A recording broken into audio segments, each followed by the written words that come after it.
Upload કરવી ખબર નથી હોતી આપણને. તો આવી ઉપયોગી જે વેબસાઇટની અંદર મૂકવામાં આવી છે બધી એપ્લિકેશનો, જે એપ્લિકેશનોનો ઉપયોગ આપણે જો મોબાઈલની અંદર કરીએ તો એનાથી પણ એક મૂલ્ય શિક્ષણ નિર્માણ થાય છે. એવી વેબસાઇટની અંદર આવી એપ્લિકેશનોનો પુષ્કળ ખજાનો મૂકેલો છે. અને ખાસ કરીને જીપીઆરએસ સિસ્ટમ છે તો એ કેમ ઉપયોગ કરે છે અને એના ખાસ કરીને એના જે સેટિંગ્સ હોય છે તો એ મેળવવા હોય તો કેમ, તો એ પણ એમાંથી એને મળી રહે છે. એટલે આવી પૂરક માહિતી જે શિક્ષણમાં નથી અને બીજું કંઈ કરવા માગે છે કે ધારો કે મોબાઈલની દુકાન હોય તો પણ એને કઈ મોબાઈલની એપ્લિકેશન કોને આપવી એ પણ એમાં એ થઈ શકે છે. ધારો કે તમારો મોબાઈલ ખોવાઈ ગયો હોય ને પાછો મેળવવો હોય તો પોલીસ ચોકી સિવાય આપણે મેળવી ના શકીએ, પણ તમારા મોબાઈલની અંદર અમુક જો એપ્લિકેશન ઇન્સ્ટોલ કરેલી હોય તો તમારા મોબાઈલને તમે પોલીસની ગરજ વિના તમે ગોતી શકો. એનો ગુજરાતીમાં આવા લેખ પણ એમાં લખીને મૂકેલા છે કે જે મેં આખી જે છાપાના ન્યૂઝ કટિંગમાં વાંચ્યું હોય ને એમાં થોડુંક જોયું હોય અને જોયું હોય તો એ કોઈએ બનાવેલા છે તો આપણને ખ્યાલ નથી હોતો પણ એને રેડીમેડ મળી રહે. તો આવી માહિતી પણ સભર રીતે એને કમ્પ્લીટ મળી શકે છે. અત્યારે જે વાત કરે છે એમાં અભ્યાસક્રમની સાથે સાથે શૈક્ષણિક બાબતની સાથે સાથે નવી બાબતો કે જે ખરેખર આપણા માટે ઉપયોગી છે એમની એ વાતો કરી રહ્યા છે કે ભાઈ વેબસાઇટ જે છે તો એ વેબસાઇટ જે છે એ તો વ્યવસ્થિત રીતે કામ કરે છે. આપણે એમને આગળ વધતા એ પૂછીએ કે સાહેબ ખરેખર આ વેબસાઇટ જે છે તમે કેટલા સમયથી બનાવી, પ્લસ બીજા નંબરમાં અત્યારે કેટલા લોકો જે છે આ વેબસાઇટનો ઉપયોગ કરતા હશે, અને સાથે સાથે તમે પણ અત્યારે તમારી ફરજ બજાવો છો શિક્ષક તરીકેની, ત્યારે તમે આમને અપડેટ્સ કેવી રીતે કરો છો? આને અપડેટ કરવા માટે સાહેબ રોજ સાંજના સમયે હું બેસું છું.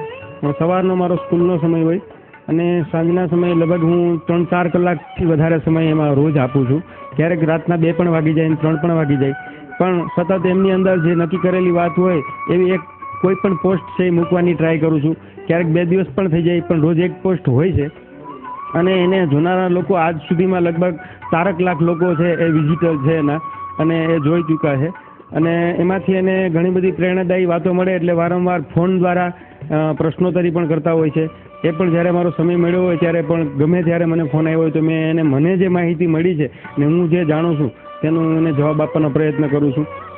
આ રીતે આ એક ડેવલપમેન્ટ કરી શકો છો. તમે પણ સાહેબને એમની વેબસાઇટ દ્વારા તમે ઓળખી શકશો કે સાહેબે ખરેખર માનવમાંથી વિશ્વ માનવ બનવા માટેને એક કૂદકો એક છલાંગ લગાવી છે. મિત્રો ખરેખર એમને જે કંઈ પણ આ જે શિક્ષણના પ્રેરણા પુષ્પોની વેબસાઇટ જે છે એ તમે જ્યારે ખોલશો ત્યારે તમે પણ અનુભવશો કે ખરેખર સુંદર મજાની વાત છે. જો તમે સ્ટુડન્ટ હશો તો સ્ટુડન્ટ તરીકે તમને તમારા દરેક પ્રશ્નો જે છે એમનો જવાબ મળશે. જો તમે શિક્ષક હશો તો તમે તમારા વિદ્યાર્થીઓને કઈ રીતે ટ્રીટ કરવા એ પણ માહિતી મેળવી શકશો. અને હા, તમે કદાચ હાઉસવાઈફ હો અથવા તો તમે સામાન્ય માણસ હો તો હાઉસવાઈફ જે છે એ પણ પોતાના બાળકોને વ્યવસ્થિત રીતે સારા માણસ બનવા માટેની ટિપ્સ આપી શકાય એવી બધી વસ્તુઓ આ શિક્ષણ પ્રેરણા પુષ્પો વેબસાઇટની અંદર જોવા મળશે. મિત્રો વેબસાઇટો ઘણી બધી છે, લોકો બધા પ્રકારની વેબસાઇટો ખોલીને જોતા હોય છે, પણ આ કોઈ આપણે એક્સિડન્ટ નથી જોવા, આ કંઈ બીજી આપણે વાતો એ નથી વળગવું, પણ હા ખરા અર્થમાં એક મૂલ્યનિષ્ઠ સમાજની જ્યારે વાત કરતા હોઈએ ત્યારે આમની અંદર બધું છે. સાહેબે કર્યું કે જે મારી પાસે નથી એમનું મેં સંકલન કર્યું છે, પણ આ ખરા અર્થના પ્રેરણાના પુષ્પો છે કે જે ખરેખર એમની સુવાસ જે છે એ ફેલાવે છે.